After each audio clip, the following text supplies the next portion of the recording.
BRS రాష్ట్ర నాయకురాలు సుమిత్ర ఆనంద్ గారు ఉన్నారు. ఆమెను అడిగి తెలుసుకునే ప్రయత్నం మనం చేద్దాం. మేడం నమస్తే. నమస్తే. మేడం, ముందుగా మీకు జూన్ 2వ తారీఖు నాడు తెలంగాణ ఆవిర్భావ దినోత్సవ శుభాకాంక్షలు మా ఛానల్ తరపున, మా తరపున, రాష్ట్ర ప్రజల తరపున. ఆద్య టీవీకి, మీకు, తెలంగాణ ప్రజలకు, ప్రేక్షకులందరికీ రాష్ట్ర ఆవిర్భావ దినోత్సవ శుభాకాంక్షలు. కేసీఆర్ గారికి ధన్యవాదాలు.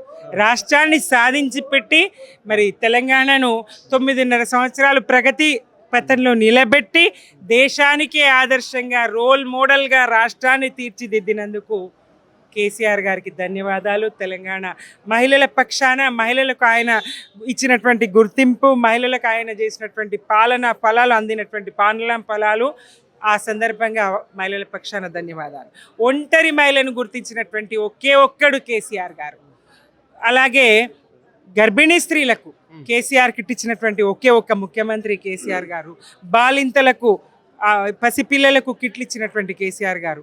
కళ్యాణ లక్ష్మి ఇచ్చినటువంటి సంస్కర్త కేసీఆర్ గారు. బాల్య వివాహాలను ఆపగలిగినారు కేసీఆర్ గారు. ఏ చట్టాలు, ఏ సంస్కర్తలు చేయలేని పని కేసీఆర్ గారు చేయగలిగారు. ఎంత గొప్ప పాలన, ఎంత చల్లటి పాలన కేసీఆర్ గారిది. సుఖశాంతుల తెలంగాణను సుభిక్షంగా నిలబెట్టిండ్రు కేసీఆర్ గారు. సుఖశాంతుల తెలంగాణను సుభిక్షంగా నిలబెట్టిండ్రు. గోదావరి కృష్ణమ్మలను మన బీళ్లకు మలిపిండ్రు. పచ్చని మాగాణాల్లో పసిడి సిరులు పండించిండ్రు. ఒకప్పుడు దాశరథి లాంటి కవులు విలపించిండ్రు, బాధపడ్డారు, దుఃఖపడ్డారు. పసిపాపల నిదుర కనులలో ముసిరిన భవితవ్యం ఎంతో, కరువంటూ కాటకమంటూ కనిపించని కాలాలెప్పుడో. ఆ కాలాలని తీసుకురాగలిగారు కదా.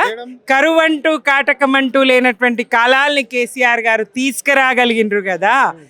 అంత గొప్ప పాలన సాగించారు కదా. ఆయనకు వినమ్రంగా తెలంగాణ యావత్తు నమస్కరించే రోజు ఈరోజు, ఆయన గుర్తు చేసుకునే రోజు ఈరోజు, ఆయన పాలన కావాలి మళ్ళీ అని, సారే రావాలని పాడుకునే రోజు ఈరోజు. ఓ పాట పాడండి మేడం, తెలంగాణ పాట. ఒక్కట రెండు అనేక పాటలు.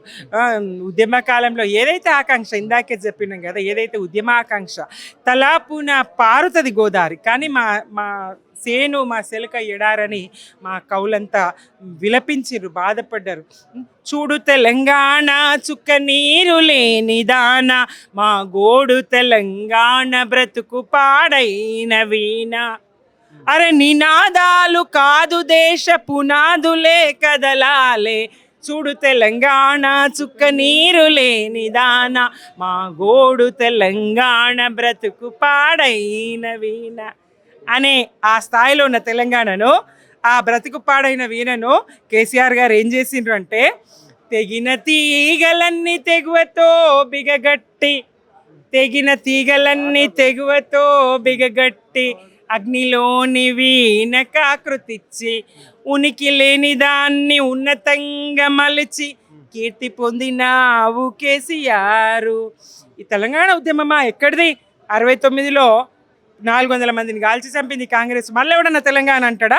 మళ్ళీ ఎవడన్నా తెలంగాణకు అన్యాయం జరుగుతుందంటే, నెత్తురు వారందెన్నడో నా తెలంగాణ పల్లెలో, నేలకు రాలందెన్నడో నా తెలంగాణ పల్లెలో. నక్సలైట్లని కాల్చి చంపిండ్రు.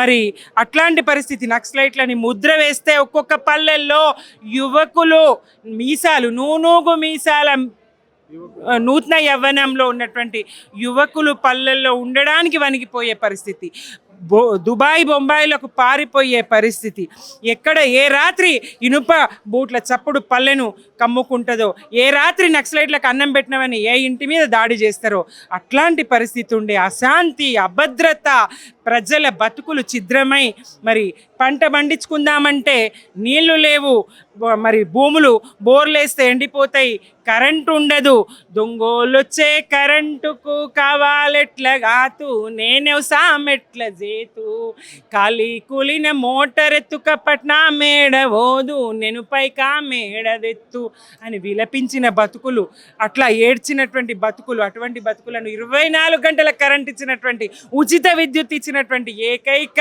రాష్ట్రం తెలంగాణ, ఏకైక ముఖ్యమంత్రి కేసీఆర్ గారు. బట్టలారేసుకోవాలి కరెంటు తీగల మీద ఎక్కిరించినటువంటి వాళ్లకు చెంపపెట్టు సమాధానం కేసీఆర్ గారు చెప్పిండు. అట్లాంటి పాలన, అన్ని వర్గాలను ఆదుకున్న పాలన, వ్యవసాయానికి వెన్నుదన్ను అయినటువంటి పాలన, ఉద్యోగులకు మరి దేశంలో ఎక్కడా లేని విధంగా వేతనాలు ఇచ్చిండు ఉద్యోగులకు. దేశంలో ఎక్కడా లేని విధంగా మరి ఎంత 78% జీతాలు పెంచినటువంటి ముఖ్యమంత్రి, అన్ని వర్గాలను ఆదుకున్నటువంటి ముఖ్యమంత్రి, 1,63,000 ఉద్యోగాలు ఇచ్చినటువంటి ముఖ్యమంత్రి, 1000కి పైగా గురుకులాలు, మరి కొత్త జిల్లాలు, పరిపాలన సౌలభ్యం కోసం జిల్లా కార్యాలయాలు, ఎస్పీ కార్యాలయాలు, కలెక్టర్ కార్యాలయాలు, కొత్త రెవెన్యూ డివిజన్లు, కొత్త మండలాలు, కొత్త గ్రామ పంచాయతీలు, తండాలన్నీ గ్రామ పంచాయతీలు, సాగునీరు, తాగునీరు, విద్య, వైద్యం, ఒక్కటి కాదండి చెప్పుకుంటూ పోతే. కేసీఆర్ గారి పథకాలు చెప్పాలంటే, ప్రజలకు జరిగిన కేసీఆర్ గారి పాలనలో ప్రజలకు జరిగినటువంటి మేలు చెప్పాలంటే, చెపితే భారతం, వింటే రామాయణం, ఆ పరిస్థితి ఉంటుంది. అట్లాంటి పరిస్థితి తెలంగాణ రాష్ట్రంలో ఉంటుంది. అట్లాంటి పాలన కేసీఆర్ గారి అద్భుతమైన పాలన. ఇక ఈ సందర్భంగా ప్రజలు బాధపడతా ఉన్నారు. ఈయనగాచి నక్కల పాలు చేసినట్టు ఈ దుష్ట కాంగ్రెస్, ఒకప్పుడు ఎన్టీ రామారావు అన్నుండే, ఈ దుష్ట కాంగ్రెస్ చేతికి అధికారం అప్పగిస్తే, పరిస్థితి ఏంటనేది తెలంగాణ ప్రజలు చూస్తూ ఉన్నారు. 2.5 సంవత్సరాల్లో అన్ని రకాలుగా విఫలం చెంది, అన్ని వర్గాలను మోసగించి, ఇక కాంగ్రెస్కు నూకలు జల్లిన రాష్ట్రంలోనే పరిస్థితి తీసుకొచ్చి మళ్ళా కూటమి నీడ దించాలనే కుట్ర చేస్తూ ఉన్నారు. మోదీ గారు వచ్చిండ్రు, మంతనాలు జరిపిండ్రు, గుసగుసలాడినరు. మరి తెలంగాణకు వచ్చి తెలంగాణ ప్రజాప్రతినిధులను, తెలంగాణ బీజేపీ మంత్రులను కలవకుండా చక్కగా చంద్రబాబు ఇంటికి, చక్కగా పవనాల ఇంటికి పోయి అక్కడ చర్చలు చేసి మళ్ళా ఈ కాంగ్రెస్ను బొందబెడతా ఉన్నాడు రేవంత్ రెడ్డి. మనమే ఇక్కడ ఏలుకుందామని చెప్పేసి వాళ్ళంతా ఒక కూటమి కట్టి పవన్ ఈరోజు ఇక్కడికి పిలిపించే ప్రయత్నం చేసిరు. తెలంగాణ వాదులు ఎదురించిండ్రు. పవన్ ఇక్కడికి వస్తే ఖబర్దార్ అని చెప్పిండ్రు. బహుశా ఆ కార్యక్రమం రద్దయిందని అనుకుంటున్నా. అట్లాంటి పరిస్థితి ఉన్నది.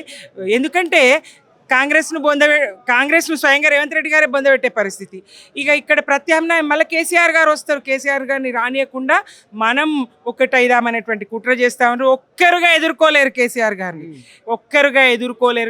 గారిని. కూటమి గడదాం, కుట్రలు చేద్దామనే ఆలోచనలో వాళ్ళు ఉన్నారు. ఆ పప్పులు ప్రజలు ఉడకనియరు. కేసీఆర్ పాలనే కావాలనుకుంటున్నారు. సారే రావాలనుకుంటున్నారు. సారే కావాలనుకుంటున్నారు. సార్ వల్లనే అభివృద్ధి సాధ్యం. సార్ వల్లనే తెలంగాణ ప్రగతి సాధ్యం. ప్రజలకు బాగు జరుగుతుంది, ప్రజలకు మంచి జరుగుతుంది సార్ వల్ల. ఇది పరిస్థితి. అంటే ఇక్కడ కేసీఆర్ పాలన కోరుకుంటున్నారు రాష్ట్ర ప్రజలు అని చెప్పేసి కూడా వాళ్ళు చెప్పడం అనేది అయితే జరుగుతుంది అని చెప్పేసి కూడా ఆమె స్పష్టంగా చెప్పడం అనేది అయితే జరిగింది. సో ఇక్కడ తెలంగాణ ఎన్నో బలిదానాలతో నచ్చిన తెలంగాణను కావాలనే రేవంత్ రెడ్డి దాన్ని ఆంధ్ర వాళ్ళ పెద్దతనాన్ని ఇక్కడ చెలాయించే ప్రయత్నం చేస్తున్నాడు. విగ్రహాలు పెట్టిస్తున్నాడు. పవన్ కళ్యాణ్కి ఇక్కడ మీటింగ్ పెట్టాలని కూడా చెప్పేసి వాళ్ళే సూచన చేయడంతోనే పవన్ కళ్యాణ్ ఇక్కడ వచ్చి మీటింగ్లు ఏర్పాటు చేస్తున్నాడు. అయినా ఇక్కడ తెలంగాణ సమాజం ఒప్పుకోదు అని చెప్పేసి ఆమె స్పష్టంగా చెప్పడం జరిగింది. కెమెరా పర్సన్ కళ్యాణ్ తో అరుణ్, ఆద్య టీవీ, హైదరాబాద్.